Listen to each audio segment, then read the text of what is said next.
je suis venu passer 2 jours pour vraiment puiser, trouver de l'inspiration.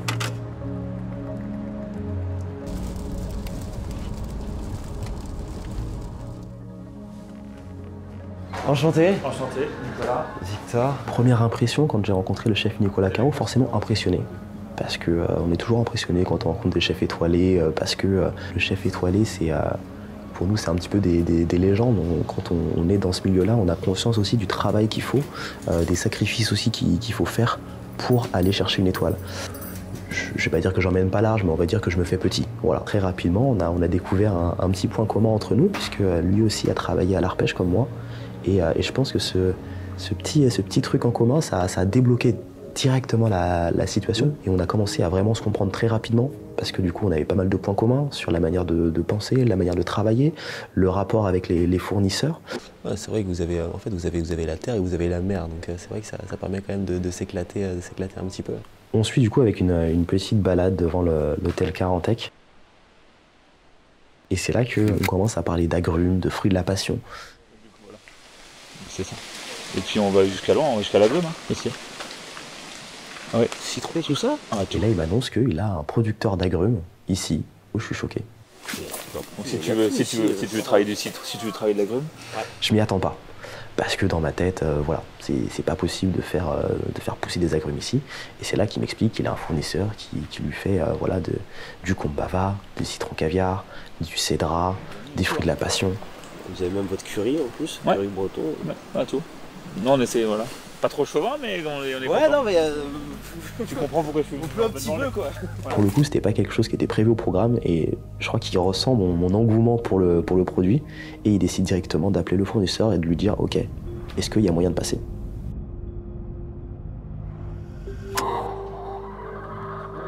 On rentre dans cette serre, on est directement accueilli par ces poules. Il a fait une reconversion bio il y a 2 ans et puis c'est un homme entier sans prise de tête, mais vraiment qui aime son produit. C'est pas des serres industrielles et ça, j'avais aucun doute là-dessus. Et on rentre vraiment, c'est une sorte de caverne d'Ali Baba. Parce qu'en fait, il y a tout. Il y a tous les agrumes un peu exotiques. Regarde, tu vois, là, après, t'as du full stream, là. Donc là, c'est du dos, c'est le citron caviar, tu sais, un peu australien, blanc. Enfin, c'est un paradis, tu vois. Et on est à Roscoff. C'est fou, non mais c'est voilà. hallucinant. Tu vois, pas besoin d'aller dans le sud, c'est Bachès. Ouais. Oubliez la Provence. Hein. Ouais. Ça, c'est du limquat. Ok, ouais. C'est... Poulet au citron. Poulet au citron, ouais. Franchement, on passe peut-être 20-30 minutes, vraiment, c'est comme si on avait été coupé un peu du monde et qu'on était que entre nous, en train de se délecter un peu de tous ces agrumes, d'échanger, de parler de cuisine et c'était un moment qui était fort. Bah, chapeau, hein. Voilà. Non, puis il est en 100% bio. Hein. Juste après, du coup, on fait une rencontre avec Hugo de Bord à Bord qui travaille les algues. Bah justement, tu vois, il y a des rochers partout, il y a des fonds sableux. Il y a aussi des grandes marées, des forts courants. Donc bah ça nous permet d'avoir une eau hyper claire. Il y a des endroits, on appelle ça Tahiti Beach.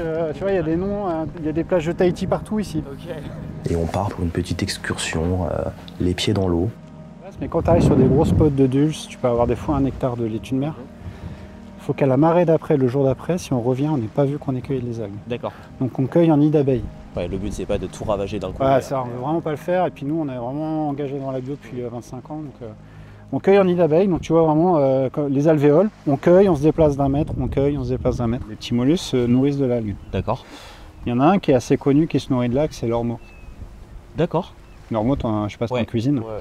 On cuisine pas, mais j'en ai cuisiné. Donc en fait, l'ormeau, il aime quoi? Il aime la laitue de mer et la dulce. D'accord.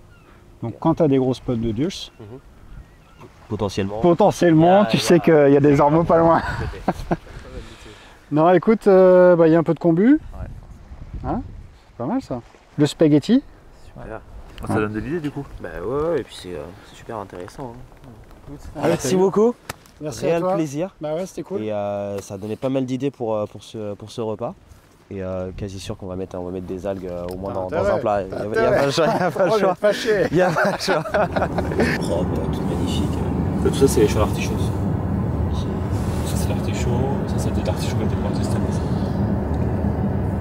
On arrive du coup sur la plantation des artichauts, accueillis par Régis, un des fournisseurs de Nicolas. Là, c'est l'artichaut petit violet de Provence. Ok. Là, il est coupé en poivrade avec des feuilles, une tige que Nicolas valorise très bien, il sait très bien la travailler. Donc là, on voit que c'est un produit qui est beau, il a une belle couleur, il a un bel aspect. Et vous avez combien de variétés d'artichauts sur l'exploitation? Moi, je ne fais que le petit violet, c'est par choix. Ok, d'accord. Et j'ai pas mon bel Thomas.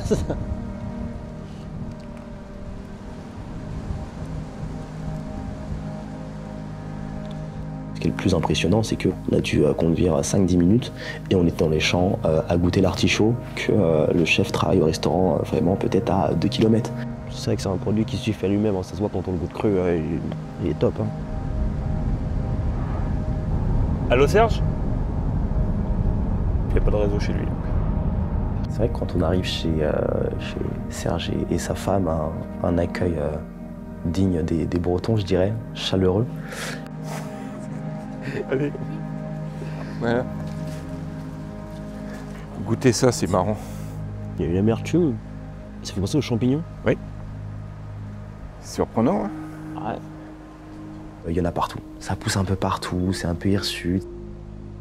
C'est pas extrêmement organisé et c'est tout ce qu'on aime. C'est pas industrialisé, c'est vraiment un passionné de fleurs et d'herbes qui s'est construit en fait son jardin. Oui, et moi j'aime bien celle-là. Alors, j'aime bien cette taille-là, parce que je trouve que les petites fleurs, là, quand on les met comme ça dans les assiettes, elles sont jolies. Et moi, ce qui m'intéresse, c'est d'avoir des produits de saison et les fleurs de saison aussi. Donc là, en ce moment, je suis en train de rechercher des fleurs qui vont fleurir en décembre, en hiver. De façon que pour l'hiver, il est autre chose que les fleurs d'été. Totalement différente des classiques. Et vous allez me dire le goût que ça a.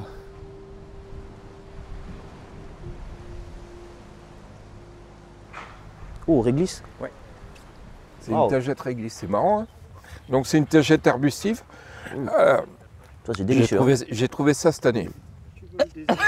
non, mais comme ça, je vais dire à mon maraîcher, il faut que tu plantes ça. Bah, si vous voulez que je vous dise où il y a du plan, je pourrais vous dire. Ah oui, faut me donner les secrets, moi, faut me donner les petites adresses. Donc j'ai même pris une photo, j'ai envoyé à mon maraîcher pour lui dire, est-ce que t'en as toi dans ton jardin? Il m'a dit non, je lui ai dit, mais il faut absolument que t'en plantes. Serge, il en a, il faut qu'on en ait. Ça, parce qu'ici, c'est surprenant, on est en Bretagne, on n'a jamais des hivers très très rudes. Donc on arrive à protéger des choses. Voilà, les gens ils prennent du temps pour nous montrer un peu ce qu'ils font. C'est un beau geste, je pense, de le mettre dans l'assiette demain. Ce qui est bien aussi quand tu te déplaces comme ça pour récupérer tes produits, pour voir tes producteurs, c'est que tu peux échanger aussi sur tes besoins, sur les choses que tu as envie de tester, s'il peut essayer de te planter peut-être un essai d'un produit, etc. Nicolas Caro, c'est cette recherche de proximité avec les producteurs, avec les produits, et le fait de travailler vraiment du local le plus proche possible. Les produits sont juste exceptionnels. Quand on a un produit exceptionnel, ça sert à rien d'en faire trop.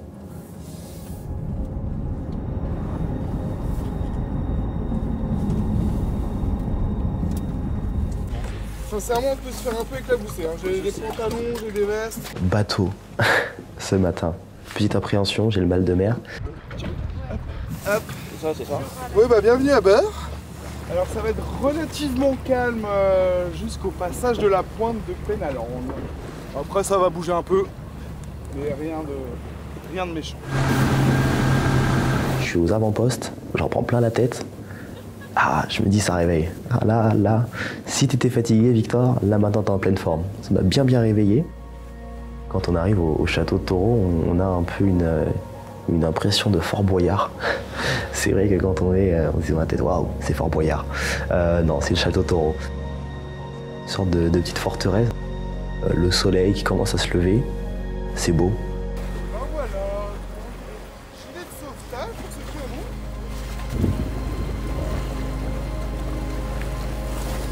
Il arrive.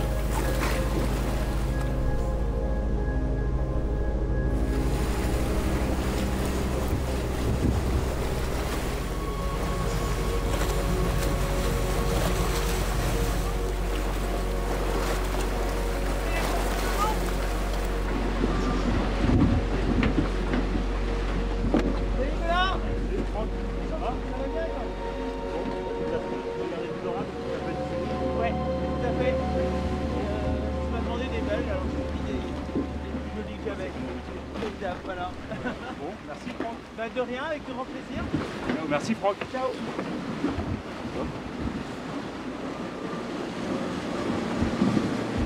On profite de ce cadre magnifique pour se créer une cuisine éphémère l'espace de 40 minutes, 50 minutes pour faire une recette qui synthétise, qui résume un petit peu les produits, les producteurs et les saveurs qu'on a pu découvrir la veille. On utilise le poisson de notre poissonnier qui est venu nous livrer le matin même au Château Taureau.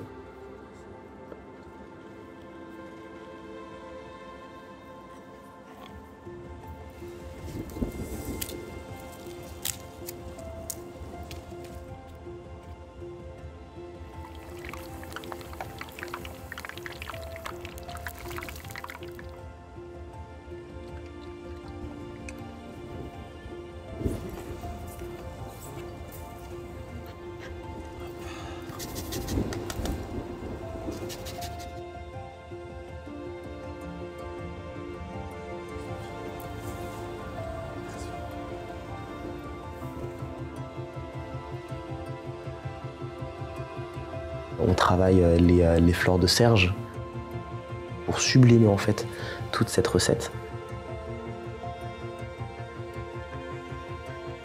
Et en fait, on a résumé une bonne partie du séjour en une seule assiette. Et ça, je trouve que c'est ce qui est beau dans la cuisine, c'est qu'on peut résumer des émotions, du temps, des rencontres en une seule assiette.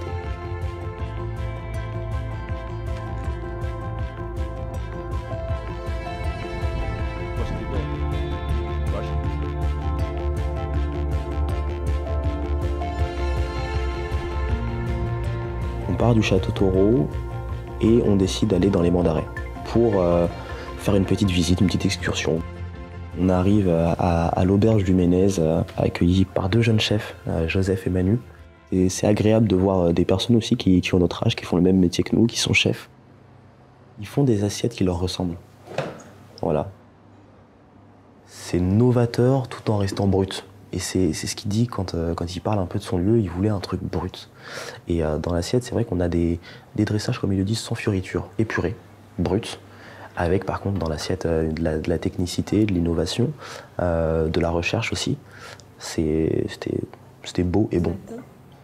Victor, tout ce qui vient de Bretagne reste en Bretagne. Je pense qu'on n'est pas loin d'une, ce qu'on appelle nous chez nous, une petite claque. C'était délicieux.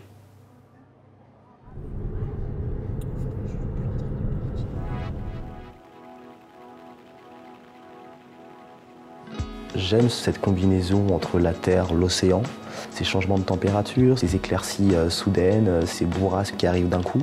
C'est ce qui fait le charme de la Bretagne. Alors, pour le coup, je parlais de faire des pique-niques, mais je pense qu'un date,